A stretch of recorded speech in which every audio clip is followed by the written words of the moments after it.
Bland. Bland? Yeah. So, Politic Ditto, Bam, and E. Just that. All right, peace. Let's connect Politic Ditto. Yo, what up, yo? Shine running out. It's for real, though. Let's connect Politic Ditto. Yo, what up? Bam and E. Just that. All right, back. So, before we went to break, we want to talk to you. We mentioned that we're going to talk about this Sandra Bland case. And for those that don't know, she was an activist from Chicago who was down in Texas, and she got arrested on a traffic violation. She went to Prairie View A&M in Texas, and she had just got a job working at the school, community outreach, like a job, I think, in community outreach or something. She just got a job working at her alma mater. Oh, wow. So that's why she was back down there. Back down, okay. Right. So, as her sister said today on CNN, this kind of refutes anything about her being suicidal. Like, motherfuckers don't pack up and go to a new job interview and move just so they can go commit suicide where they're moving to. You can save a lot of money and time commit suicide. You know what I mean? So, this is Texas, mind you. Same place where it took place where the little girl wanted to swim. Yeah. They're going against our black women. We got to be strong right now. So she gets pulled over. What we don't know for. I saw the video when she pulled over, and I saw her talking to the cops about how they banged her head in the ground. She mentioned that, and they walked her. She didn't have, like, tickets. I know it was a traffic violation. Oh, she said that. They said that she switched lanes without signal. Yes. Now, they said that she became combative, but she allegedly, she hung herself in the cell? That's what they're saying, that she hung herself. Right now, I mean, Allegedly. of course this is ridiculous. It's ridiculous. Of course. 3 days into the prison? Of course. And I don't know if I said this earlier, but the problem is when I talk about corruption, the rules they have us playing by, we can't win. Like, for instance, a cop can say, oh, she mouthed off, I had to drag her out. And he's right, because that's the law. But the law is designed so that you could do some fucked up shit and get away with it. Like, the law isn't right. But they're like, okay. But where's her right set for once you get locked up? You're down there, your phone call to reach out to the people.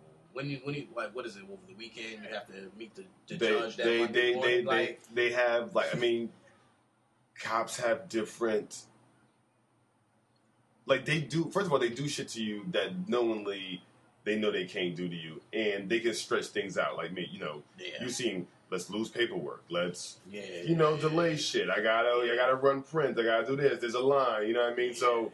But I'm sure there is a situation where you gotta give me access, like Larry always say, if you get arrested, don't say nothing, say, I just want to call my lawyer. Don't say anything, say, I want to call my lawyer, because once you say that, within a certain amount of time, I think they have to at least accommodate you.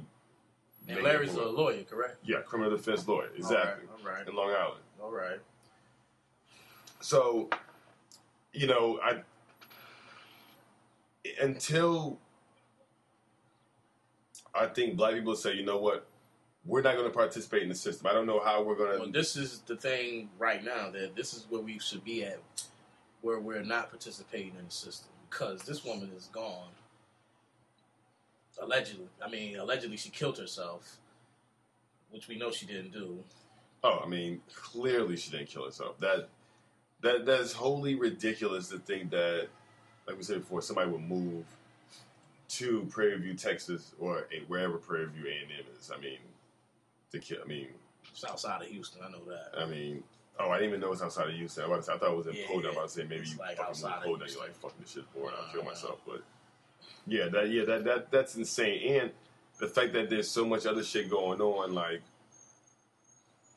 I don't know if this story definitely isn't bigger than the Marine story. No, it isn't. You know what I mean? Like, people that say distraction or whatever, like, it's just not. You know, we had a discussion about distractions and what goes on and how things get turned around, and we were saying how you got to just stick to what it is you know that's going on around you. Exactly. You don't get blindsided. And this is a perfect example, because all these things are happening, and you just got to be wise about what it is. Pay attention to everything.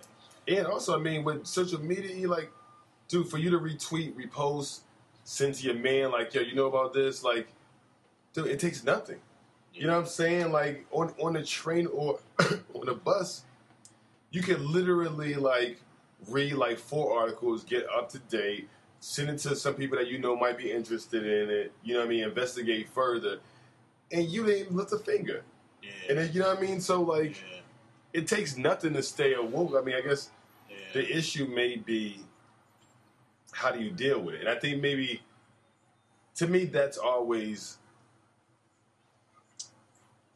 almost like kind of like a false proposition because there's never a way to deal with anything, especially black people. Like, you know, oh, we all got to boycott and that. We talked before about unity. Like, and to me, anytime anybody say black unity, to me, you're against the fight because you're saying this shit that can't happen.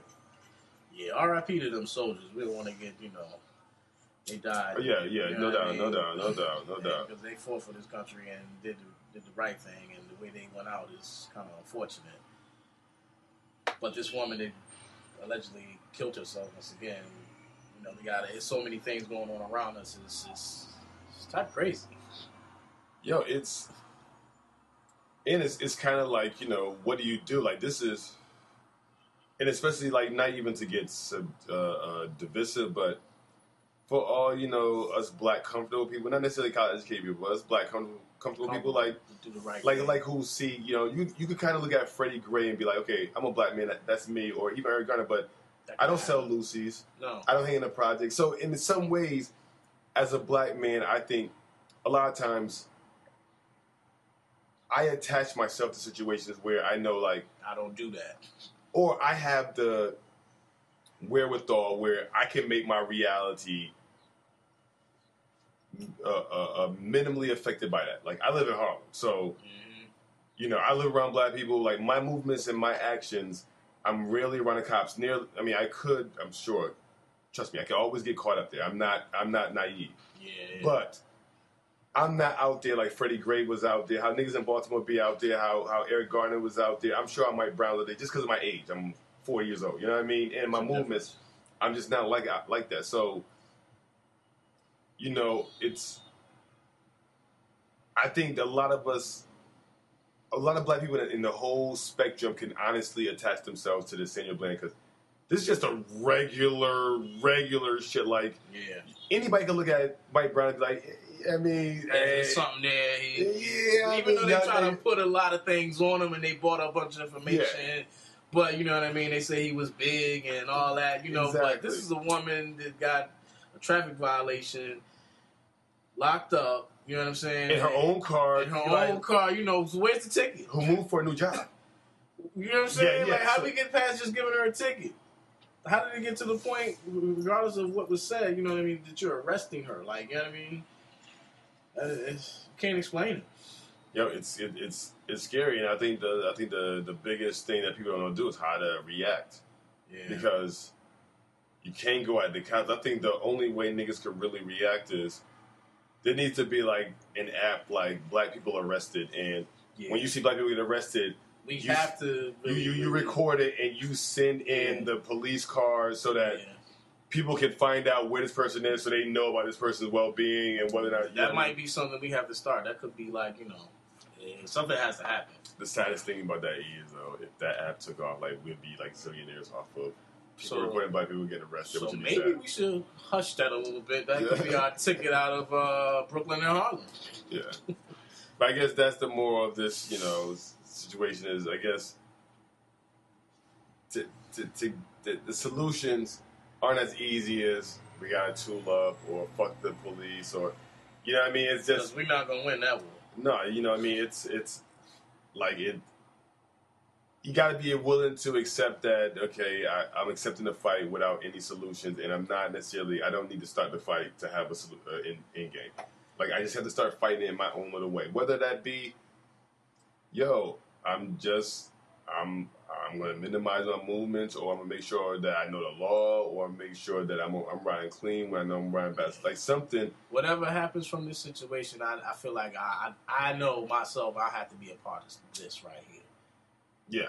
You know what I mean? Yeah. I see myself having to be involved in doing something, see what goes on, because... Yeah, I think that the hard part is, like, for us is, like, niggas don't see nothing. Like, I don't see too much value in marching. Like, I'm going to bring my daughter to some rallies. Like, rallies is different than marching to me. Like, if you want to rally for something, like, you know, I'm going to the Million Man March joint. They serve a purpose for a certain time. Yeah, but, like... And they can't be all and everything. Yeah. So... Million Man March, I was... seen that the other day when I was at Brooklyn Hip Hop Festival. The brothers was there. They were speaking out. They handed out flyers. It's October 10th. Yeah. 10, 15. We'll be there. 20 years. We might get a live podcasting from there. That'd be hot. That'd be really hot. That'd be big. We could probably do that shit too, yo. Definitely could do it. I mean, I'll bring my laptop. We could do a live podcast. Yeah. Make some it happen. shit. Oh, that would be fucking. We'll have to do that. All right, stay tuned. Politic Ditto. All right, peace. Yeah. About to end on a little rap fight. There's been a couple of things going on in the news. You heard about the whole Birdman, Young Thug trying to kill Wayne shit? I mean, I'm not a fan of that clique, but I heard bits and pieces of it, and if I'm correct, maybe 2-3 months ago, it was an investigation going on that, I guess his name's Little Vine. Little Vine. It's ridiculous. Shot up the bus, but it was really, it was just something that was on the news or whatever that happened at that time. So now I understand that an investigation took place. Yeah. And I read the indictment. It said basically this dude's on the phone with like Young Thug following Wayne's bus, hangs up the phone with Young Thug, shoots up the bus, gets off the highway, then that same number calls Birdman, then he hides the white Camaro that was seen driven, shooting up the bus. Then he goes to Miami, where we all know Birdman stays. And then they found the car, and now he's indicted. And even though, I guess, Birdman and Young Thug haven't been arrested yet, but... Could this be Young Thug trying to get closer to Birdman, and Birdman don't know? I mean, I don't... I think this nigga's just in the throes of just so much money and so much drugs. I think he's just really drunk with power. I think this is really like his life is Tony Montana when he came back from shooting the nigga when he came from New York. And he just thought he could tell we do it again. Oh, we had a little mistake. But you really do the knowledge to it. Lil Wayne is Birdman's father, right? Yeah. I mean, yeah. You trying to kill... No, well, Birdman's Lil Wayne's father. Yeah. Yeah. So that means you trying to body your own kid? Yeah. I mean, I brought you in this work and take you out. Speaking on Cosby this week. You know what I'm saying? Yeah, I'm heard about Cosby still. They trying to take his award away. But we ain't even going to get it. We going to stick to this Birdman thing. You know what I'm saying? Because I'm still hurting. But that's your seed, and you might try to... So you're trying to take home out. So now, who would want to sign with you if this is true? Yeah. That's what I'm saying. He must just be, like, literally in the throes of, like, drugs and, like, fame and power and inner circle because... Like, literally, like, everybody around you must be like, okay, that's a good idea. No matter what you say. Like, yeah. Because if you try to take out BG, Juvenile, Manny Fresh, cats would understand it a little bit more. It'd be fucked up still, but cats would be like, damn, wow, it really went there.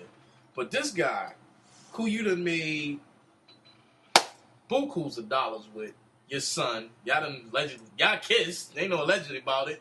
Had to explain all that. Damn. I don't know. So wait, what else been going on? Rapid fire. What else been happening in the news? So I'm gonna read something to you. All right. It's called cannabis bans are relaxed in more U.S. states. The race is on to develop a roadside breathalyzer. A Vancouver-based cannabis technology company is trying to do a weed breathalyzer. That's a no-go. That's bad business. That company should be burned down to the ground. Disclaimer, I'm joking. My thing is, weed is pretty much legal everywhere. So what would be the purpose? Because you can still get like Larry always tell me, yo man, you can get a Dewey for like smoking or being high while you're driving. Because that's driving under the influence. It's not driving while intoxicated. So you won't get a Dewey, you get a Dewey. So they setting this up. That's the way I see it. They got it legal here, legal there. You could do this, but now all of a sudden it's a breathalyzer. You know what? It's like the revenue we're not getting from locking niggas up from having weed. Now we got to figure out how to get that revenue again. So we'll get you locked up for driving or operating machinery while under the influence of that. You know what I'm saying? That's crazy. I won't have that problem, but Yeah, I mean that's why there's Uber. And Uber. Yeah. What